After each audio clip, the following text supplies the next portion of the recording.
Como tratar a dor crônica? Devido à sua complexidade, tratar a dor crônica requer atenção multidisciplinar.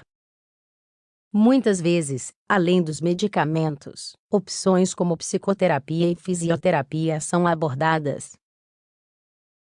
Muitas patologias provocarão períodos dolorosos intensos, que requerem tratamento ao longo da sua história natural. Estas incluem câncer, artrite reumatoide, fibromialgia, espondilite anquilosante, entre muitas outras. Elaboramos um artigo com as medidas terapêuticas mais importantes que os profissionais utilizam nesses casos: medicamentos, terapias psicológicas, fisioterapia e procedimentos complementares. Quer saber mais sobre isso? Continue lendo. Tratamentos com medicamentos. Os medicamentos são a ferramenta de primeira linha para o tratamento da dor crônica. Os médicos geralmente levam em consideração as doenças subjacentes, a intensidade da dor, as condições econômicas e a relação risco-benefício antes de prescrever analgésicos. Geralmente eles são combinados para aumentar o efeito, na maioria dos casos, utilizam-se também terapias adjuvantes, como a fisioterapia.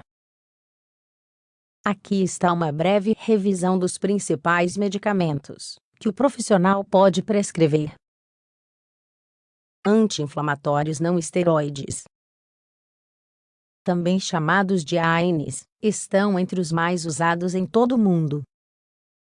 Eles incluem ibuprofeno, ácido acetilsalicílico, aspirina, piroxicam, cetoprofeno, entre outros. Destacam-se por apresentar atividade anti-inflamatória, analgésica e antipirética. Do ponto de vista bioquímico, essas drogas compartilham um mecanismo de ação ao inibir vários intermediários na via da ciclooxigenase. Essa é uma via metabólica muito importante que produz substâncias inflamatórias, muitas delas envolvidas na dor crônica. Existem várias vias da ciclooxigenase, dependendo de qual delas é inibida, os AINES terão um determinado perfil de reações adversas. Os mais marcantes são aqueles que afetam o trato gastrointestinal, como úlceras peptídicas ou sangramento digestivo, além dos rins. Paracetamol. Embora tenha certas semelhanças funcionais com os AINES, o paracetamol ou acetaminofeno não tem atividade anti-inflamatória. Ainda assim, tem sido amplamente utilizado para tratar a dor crônica e aguda. Tanto é que está incluído na lista de medicamentos essenciais da Organização Mundial da Saúde, o acento agudo DE, OMS. Costuma ser considerado seguro, mas o abuso pode levar à toxicidade do fígado. Em alguns casos, pode até causar falência de órgãos. Portanto, se houver uma doença hepática pré-existente, há um alto risco de toxicidade, mesmo que as doses sejam terapêuticas. Isso foi descrito em um relato de caso publicado em 2019 pela Medicina Interna do México. Para o tratamento de algumas patologias como a enxaqueca, é comum encontrar formulações comerciais que combinam com outros medicamentos. Seguindo este exemplo, a cafeína costuma ser associada a ele, para aumentar o efeito analgésico. Inibidores seletivos de COX-2. Este grupo inclui rofecoxib, celecoxib, etoricoxib, entre outros. Eles diferem do resto dos AINES, porque inibem apenas a via metabólica acima mencionada, COX-2. Isso pode ser benéfico para o tratamento de algumas patologias, principalmente por apresentarem um bom perfil de segurança gastrointestinal. No entanto, essas drogas foram envolvidas em alguma controvérsia dentro da comunidade médica. Por exemplo, o valdecoxib foi retirado do mercado, porque algumas pesquisas revelaram que seu uso prolongado aumenta o risco de trombose. Isso significa que a incidência de eventos cardiovasculares pode ser aumentada com o uso crônico desses medicamentos. Portanto, em pacientes com fatores de risco conhecidos, os médicos podem restringir seu uso, apesar da sua potência analgésica. Antidepressivos. Por vários anos, os antidepressivos têm se mostrado eficazes para a dor crônica, mesmo quando os pacientes não apresentam síndrome depressiva. Acredita-se que isso ocorra devido a mudanças na concentração de certos neurotransmissores, embora ainda não haja uma explicação definitiva. Os mais utilizados pertencem ao grupo dos antidepressivos tricíclicos. Alguns deles são amitriptilina, nortriptilina e dizipramina. Ocasionalmente, o médico pode prescrever medicamentos mais novos, como inibidores seletivos da recaptação de serotonina e norepinefrina, ISRS, como venlafaxina e duloxetina. Em geral, essas drogas são usadas como adjuvantes, e não têm efeito a curto prazo. Portanto, requerem várias semanas de tratamento contínuo para mostrar uma melhora clínica. Anticonvulsivantes também são usados como um complemento para o tratamento da dor, especialmente aquelas de natureza lacerante ou ardente. Sabe-se que atuam no complexo processo de sensibilização dos neurônios, mecanismo associado às patologias crônicas. Assim como os antidepressivos, essas drogas levam várias semanas para fazer efeito e não são eficazes para a dor aguda. Sua eficácia é um pouco menor, de acordo com uma pesquisa do grupo Cochrane, 2005. Este estudo concluiu que esses medicamentos eram eficazes para dores neuropáticas, nas quais a anatomia dos nervos é danificada, principalmente em algumas complicações de diabetes mellitus e neuralgia pós-herpética. Alguns serviriam como um tratamento alternativo para a neuralgia do trigêmeo. Opioides. De acordo com a escala analgésica da OMS, os opioides podem ser usados para dores moderadas e fortes. Essas drogas caracterizam-se por sua grande potência, pois incluem substâncias variadas como morfina, oxicodona, metadona, fentanil e muitas outras. Ao contrário de muitos dos que mencionamos acima, os opioides não podem ser comprados sem receita médica. Isso se deve ao elevado número de efeitos adversos, embora eles geralmente ocorram com consumo contínuo e em altas doses. As complicações derivadas do seu uso incluem algumas arritmias, hipotensão ortostática, convulsões e insuficiência renal. O desenvolvimento de dependência é frequente, embora em pacientes terminais, este não costume ser um fator decisivo na decisão de eliminar o uso de opioides. Terapia psicológica para tratar a dor crônica. Em alguns pacientes, o sofrimento como consequência das dores crônicas tende a melhorar com terapia psicológica.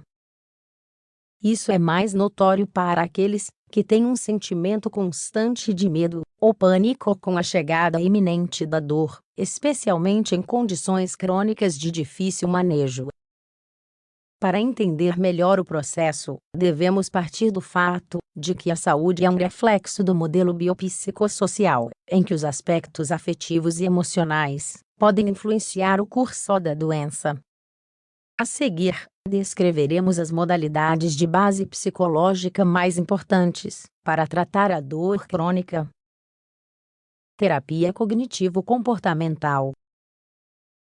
Por meio da comunicação assertiva, os terapeutas podem ajudar os pacientes a identificar padrões de pensamento negativos que podem estar influenciando a percepção da dor. Isso inclui atitudes exageradas de luta ou fuga diante de pequenos estímulos dolorosos, na ausência de uma causa orgânica que justifique. Os pacientes frequentemente adquirem ferramentas para substituir essas atitudes por afirmações positivas sobre o problema. Isso não significa que o objetivo seja evitar ou subestimar uma doença, mas sim mudar a percepção equivocada. Conforme menciona este artigo de revisão de 2009, vários estudos observacionais e experimentais encontraram resultados significativos a favor da terapia cognitivo-comportamental. Técnicas operantes. Esta seção refere-se à aplicação prática da terapia psicológica pelo paciente. Consiste na aquisição de novos hábitos, que auxiliem na redução da sensação de dor por meio da aceitação e da capacidade de restabelecer as atividades diárias quando possível. Tornou-se muito popular a aplicação da escrita emocional e do mindfulness, atenção plena. A primeira trata de um processo no qual o paciente deve escrever constantemente sobre as emoções relacionadas à dor e aos eventos traumáticos. O objetivo não é atingir a perfeição literária, mas servir como meio de desafogar as tensões. O mindfulness, ou atenção plena, por sua vez, baseia-se na otimização da atenção às atividades cotidianas, com reflexo marcante na saúde mental. Na verdade, sabe-se que ele pode diminuir os sintomas depressivos e melhorar o desempenho no trabalho. Relaxamento é um termo amplo, e existem várias técnicas que podem ajudar a relaxar. A meditação é um exemplo clássico, e podemos praticá-la de uma maneira muito diferente da que costuma ser mostrada em programas de TV ou filmes. O objetivo é induzir um estado de tranquilidade de tal magnitude que reduza a atividade do sistema nervoso simpático. Este, por meio da secreção de substâncias como a adrenalina, permite que o corpo seja ativado para situações de luta ou fuga. A diminuição da tensão muscular também é um efeito desejado, principalmente em pacientes que sofrem de dores de cabeça tensionais e enxaquecas recorrentes. E hipnose. Esta técnica incorpora elementos de meditação e relaxamento. Durante as sessões de hipnose, o paciente fixa sua atenção em um objeto ou pensamento com o objetivo de deixar a sensação de dor em um plano subconsciente. Psicólogos e psiquiatras são os profissionais indicados para esse tipo de intervenção, embora o interesse pela sua realização também inclua outras especialidades da área da saúde. Isso tem sido possível graças às crescentes evidências científicas sobre a sua eficácia, que talvez seja seu aspecto mais controverso. De acordo com a prestigiosa clínica Mayo, esta é uma terapia válida para controlar e tratar a dor crônica em pacientes com fibromialgia, problemas articulares e dentários, entre outros. Biofeedback. Biofeedback, ou retroalimentação, é a única técnica nesta lista que conta com o suporte ativo da tecnologia durante as sessões de terapia. Parte-se do princípio de que o conhecimento de alguns parâmetros fisiológicos permitiria a autorregulação dos processos relacionados ao aparecimento da dor. Podem ser utilizados dispositivos que registram a temperatura corporal, a frequência cardíaca e a atividade elétrica das fibras musculares. Acredita-se que, a longo prazo, possa induzir a regulação dos níveis de opioides endógenos, substâncias relacionadas à dor neuropática. Os profissionais a consideram uma opção complementar para os casos de enxaqueca e defeitos da articulação temporomandibular, embora careça de evidências suficientes em outras patologias. Fisioterapia para tratar a dor crônica é bastante aceita e até profissionais que se dedicam exclusivamente a ela. Inclui a realização de exercícios físicos de intensidade leve a moderada, para promover a redução progressiva da dor. Em geral, é indicada para distúrbios osteomusculares, nos quais busca manter a funcionalidade dos membros. É muito utilizada, principalmente, nos pacientes com fibromialgia. Essa patologia se caracteriza pelo aumento da sensibilidade à dor em todo o corpo, destacando alguns pontos específicos de intensidade máxima conhecidos em inglês como tender points.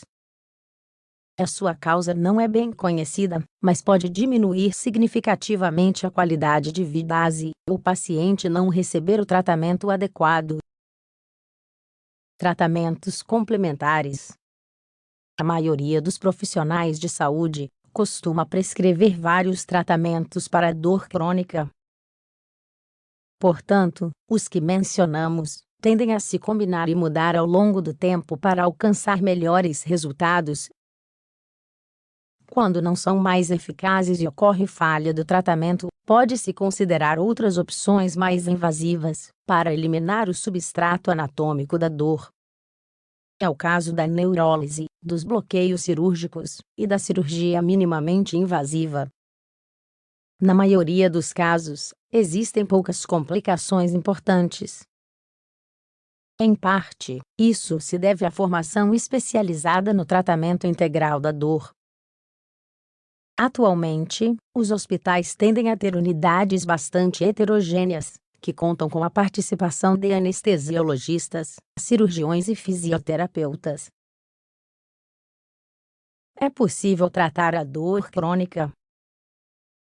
Como regra geral, considera-se que não há justificativa para o paciente sentir dor. As únicas exceções são aquelas em que o risco de uma determinada intervenção supera os seus possíveis benefícios. Por isso, o acesso a um tratamento analgésico eficaz é um dos principais objetivos da saúde pública. As opções são muito variadas, e em caso de dúvida, é aconselhável consultar um especialista na área. O profissional mais indicado é o anestesiologista, embora existam outros treinados em áreas específicas da dor.